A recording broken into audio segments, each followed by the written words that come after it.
I explained this image in some detail in the Wings of Les Demoiselles, Part 1. What we're looking at is a sort of combined image of Harlequin resting on his elbow, wearing the mask of the god Thoth, who Picasso associated with. Picasso did, right through his career, a lot of occult incorporations into his works of art, particularly the more famous ones. And Harlequin is a character who punctuates Picasso's entire career, and he's always operating on a magical level. He's the symbol of concealment of occult content in the work of Pablo Picasso. And what we're looking at is we're really looking down upon Harlequin, and we're looking down upon his hat, and he's wearing a sort of cartoon-like mask of the god Thoth, and he's resting on his elbow, and he's looking at another two cartoon characters, symbolic representations of the god Horus and the god Set, both of whom had a battle, and it's the most important myth in Egyptian mythology. And it was very, very significant to Picasso, and he's incorporated it in Les Demoiselles d'Avignon. But it's all concealed. This triangular hat of Harlequin, it's got this distinctive characteristic of the split down the middle, dividing the front from the back, as illustrated below. So I just wanted to point that out to you, and we'll move along. Here we have another couple of pictures by Picasso of Harlequin, and just, you know, take a look at how they're positioning themselves, resting on their elbows. They've got their arm bent, resting on their elbow with their chin in their hand. Very similar to what you see above. So here we have this pose. Now, I did touch upon this in a previous talk, but this pose is an occult symbolic reference to the number 4, which is the number of the god Mercury. We're coming into a moderately deep level of Les Demoiselles d'Avignon, and we're looking at the occult content. Okay.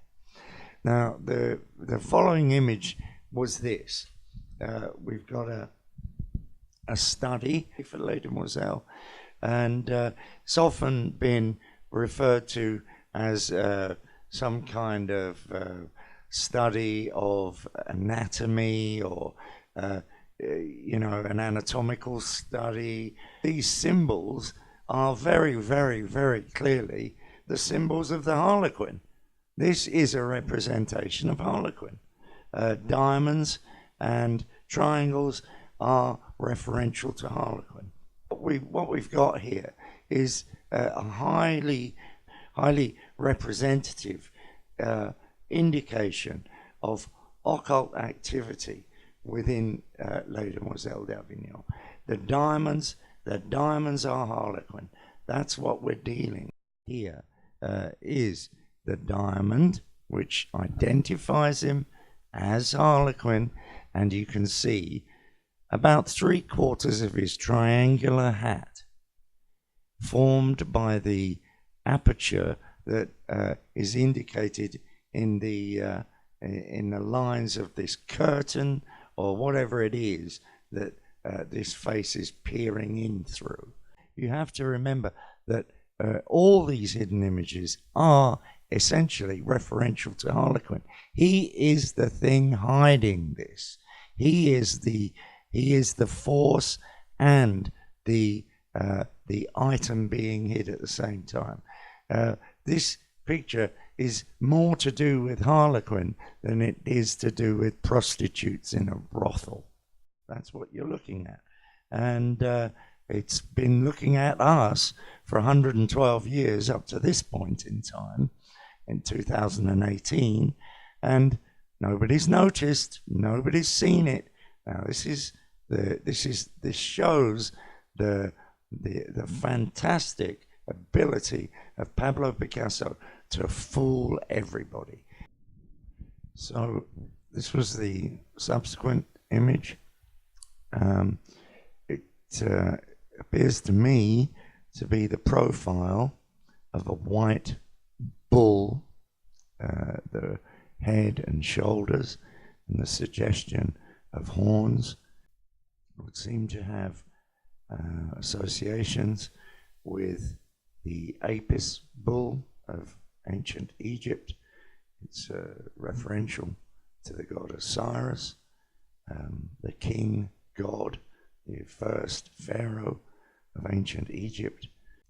Now, within that area are additional hidden images, and one of them is a face, and we can see in the close-up the suggestion of a face emanating, as it were, from the nose of the bull, a human face, 2 eyes, a nose, shape of the head, and the suggestion, perhaps, of a hat or some such thing on its head. Now, this is just one of a number of occulted impressions of faces in Les Demoiselles.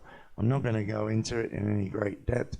So just that, a hidden impression of a face inside Les Demoiselles, inside another hidden impression of the front end of a profile of a bull, a white bull, suggestive of the Apis bull. Now we come to another suggested Harlequin image, a hidden feature that I became aware of, and it struck me as possibly intentional on Picasso's part, largely because of the shape of the form suggested by the lines, and these two symmetrically placed eyes around the axis, the vertical axis of this suggested head form. And there is even the suggestion of a little triangular hat on the top, which can be seen in that fourth slideshow. Now, the thing about these eyes, if you follow my cursor, I'm going to sort of just take you around the image. I can't do the very top because it's been cut off in this image, but we have here these lines are all present, okay, suggested by the indications on the breast area of this figure here, and these lines continue, and then there's sort of markers and identification lines, and this is the only real place where I've sort of been creative with it, and as far as I remember, there's no line there as such. But this employment of these two eyes is extraordinary in relation to the rest of the shape. Now, it could be, again, construed as my complete invention, but I don't think it is. I think it's one of a number of very large heads that can be seen at this deep level within the composition of Les Demoiselles. Anyway, to continue into this, if we look below, I believe this painting here of the young lady in the hat with the extraordinary fingers, her eyes, sticking out like this. I mentioned it before, talking about a shark, and it had this one sticking out eye, this very same eye, and said that there were a number of images with this same feature to be found in some of Picasso's pictures.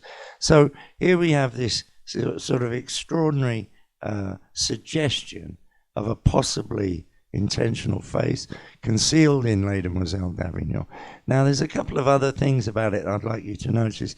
One, that it may have a mouth, but the kind of suggestion is there isn't one.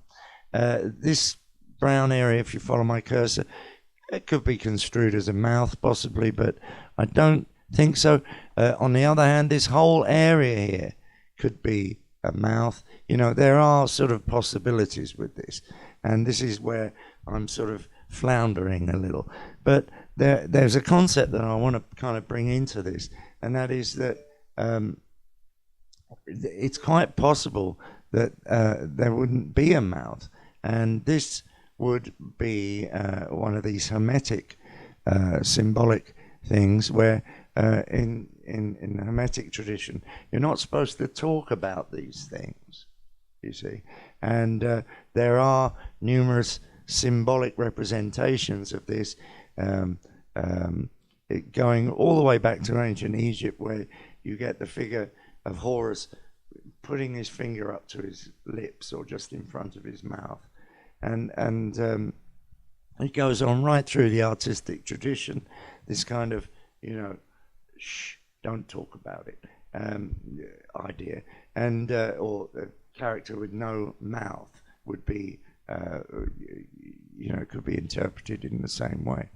So while I'm not saying that you should take this very seriously, this image.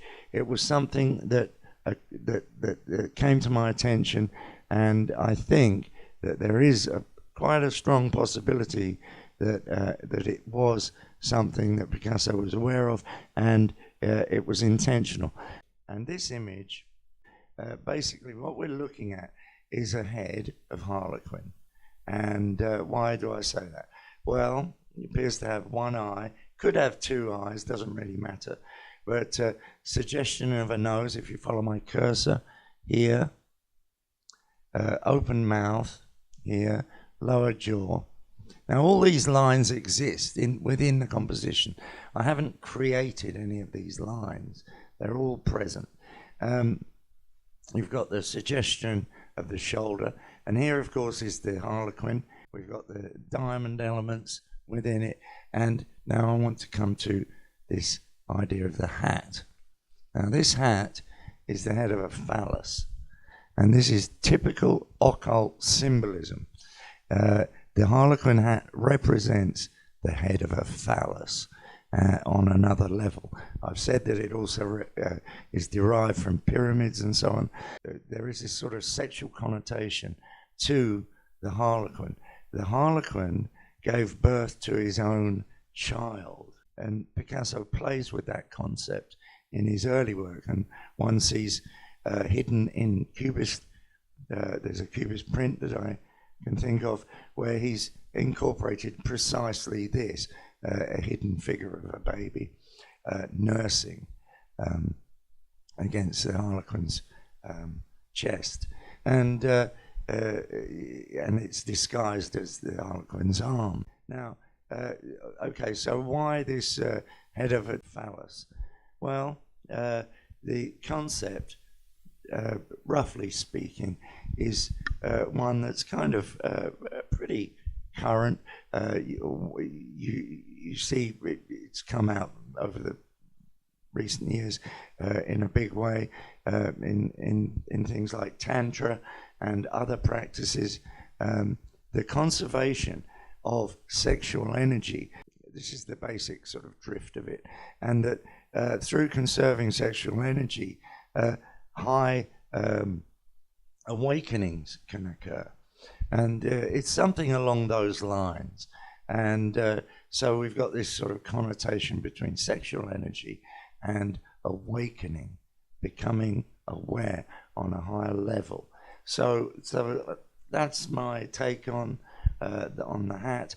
The hat is the head of a phallus, and it's very symbolic, but there's definitely the impression of a face, and he seems to be laughing. So I took the liberty of creating a context for that in suggesting that he was laughing at history.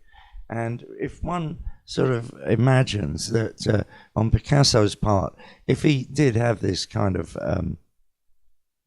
prophetic power that people have attested to, and I tend to think that there is some truth in that. The idea of him creating Les Demoiselles and sort of having some kind of inner feeling, perhaps, that all this hidden imagery was going to go unnoticed, but the picture was going to sort of explode him into onto the scene in a very, very big way and become something over time.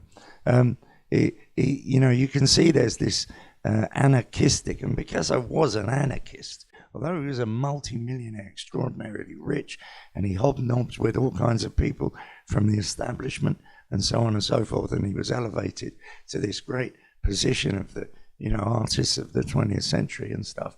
He was the anarchist artist of all time. Actually, I say he was an anarchist, he was also very, very, very traditional.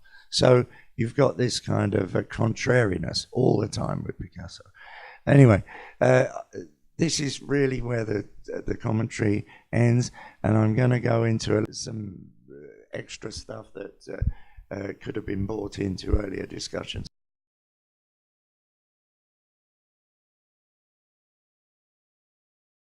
So this is the addenda material, various things that were omitted or clarifications on points made earlier. What we're looking at here is the painting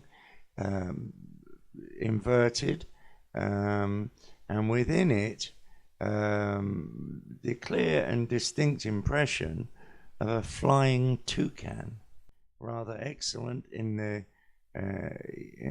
way it's been concealed. So here it is in close-up form. So you can see quite a good proportion of the head of this character have been employed to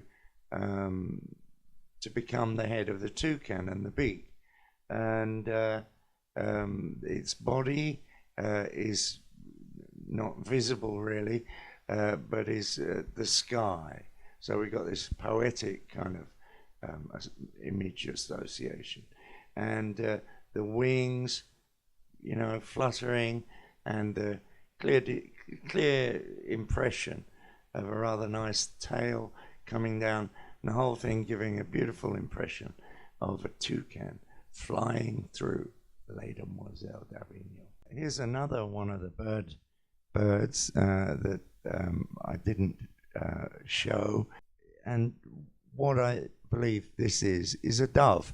It certainly looks like a dove to me, and what's extraordinary is that it's coming out of this hand again. This is a very magical hand. It seems to be able to pull everything out of it without the aid of a hat, and I just thought you might like to have a look at that. And if you remember, there was a large number of fish involved around this hand, a sort of sea spider in it, and the impression of a hidden skull being held by it. We've come back to this idea of Mercury again, and there's a couple of points I wanted to make. In the very first talk, I mentioned that I thought the idea of one of the studies for Les Demoiselles being a medical student was a rather laughable proposition, and I was being a little bit severe perhaps, because there is an association, but it's a symbolic one. It's not a literal one, and it's staring us right in the face. It's of course the caduceus being the symbol for the medical profession, and so again it's a personal symbol. The concept of a medical student is a personal symbol for Picasso, which was why I was saying, I believe that this really was a representation of Picasso. But I was saying that really for other reasons. But there is this added association between the concept of a medical student and the god Mercury, who is, of course, Picasso's main alter ego by way of the Harlequin. Okay, so I just thought I'd mention that. Now, coming back to the idea of the pointing finger, the finger pointing up to the heavens, which of course is where Mercury resides as the messenger, in the same way that Thoth was the dispatch rider, the messenger, the communicator for the Ennead, for the Egyptian gods. So I wanted to show how Picasso adopted this concept very early on in some of his first depictions of the Harlequin. So here we have an image of the Harlequin.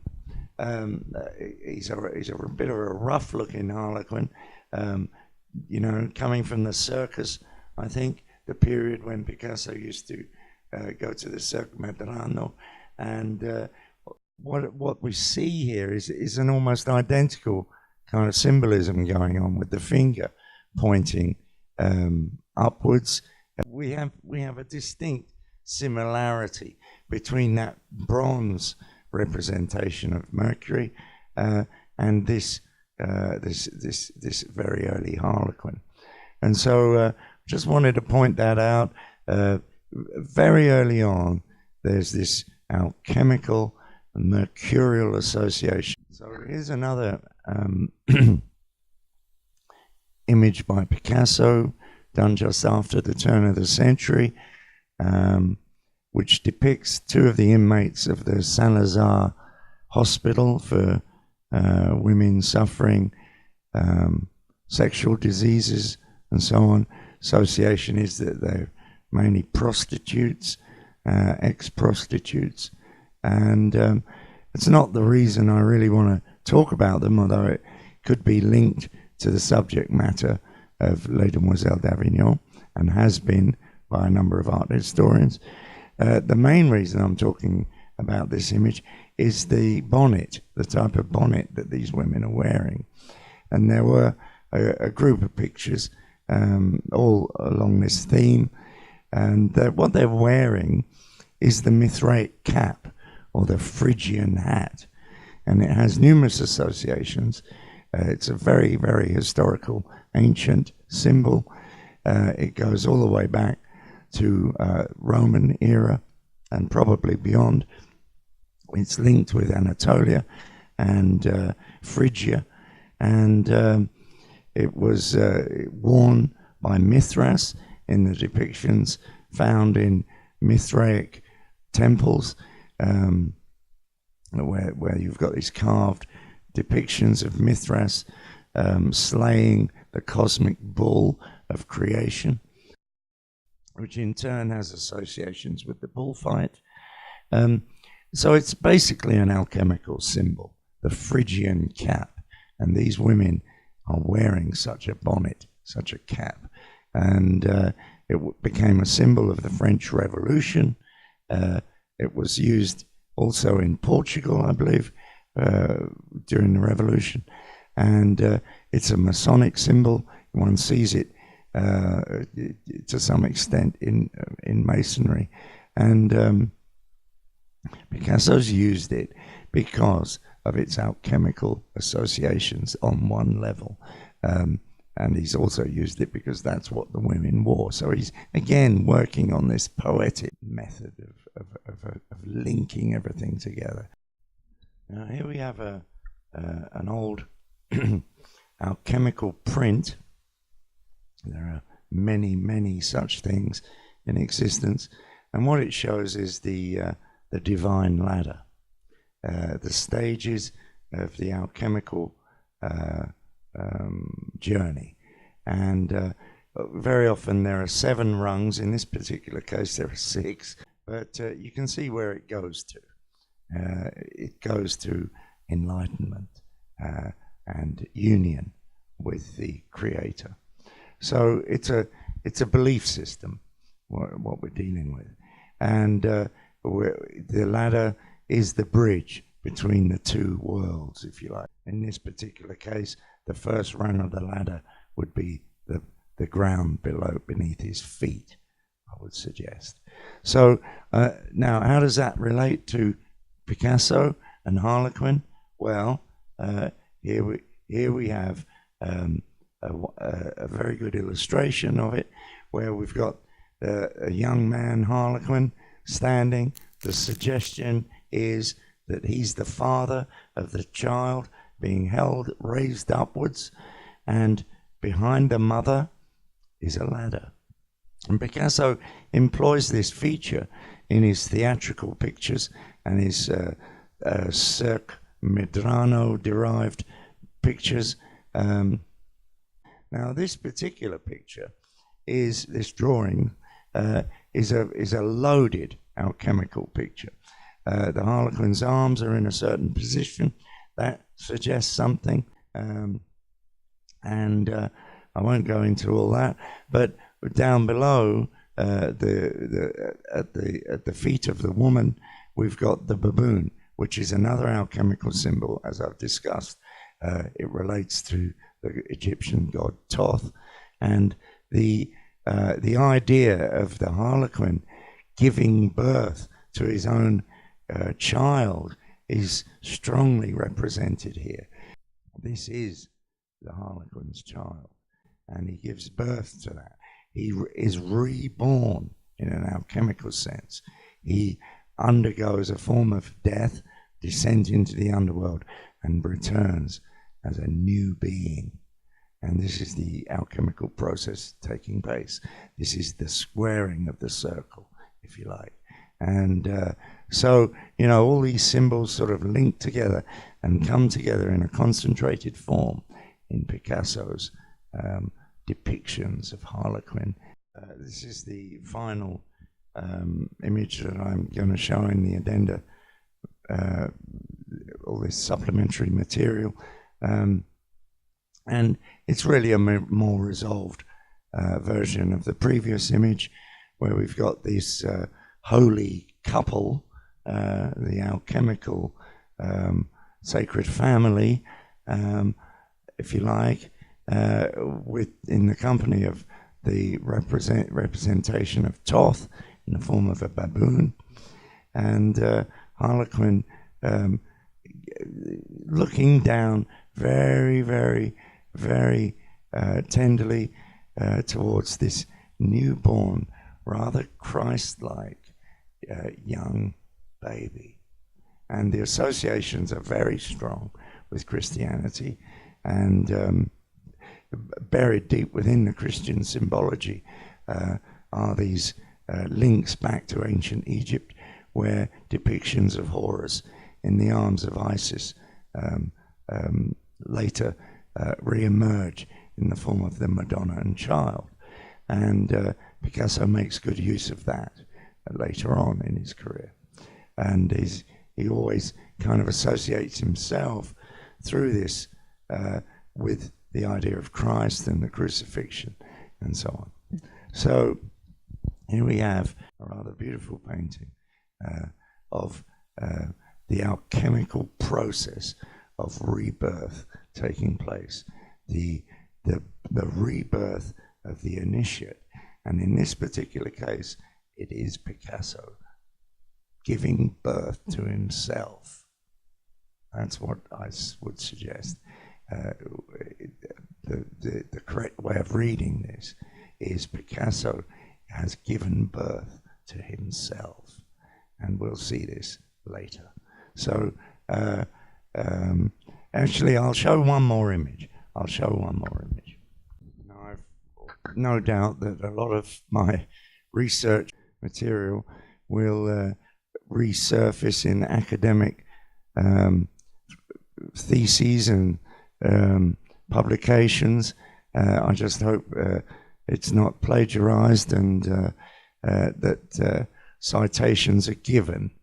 Now, what we're looking at is a print, an engraving by Picasso, and what we see on the face of it in this Cubist style depiction is the Harlequin wearing his mask and the typical Cubist kind of, divisions, and holding a slapstick. But have a look at his arm. Have a look at this deformed arm. Now that arm is in the form of a baby. It relates to the idea of Harlequin giving birth to his own child. And he nurtures his own child. And in the alchemical prints, one can see Harlequin with breasts and so on. And he's breastfeeding his own child or rocking the child in a cradle. There are all kinds of permutations of this concept. And it symbolizes the rebirth of the initiate of the alchemical journey, on his alchemical journey. And Picasso's making clear reference to this in this image. So once again, I hope you found these talks and the addenda material useful and informative.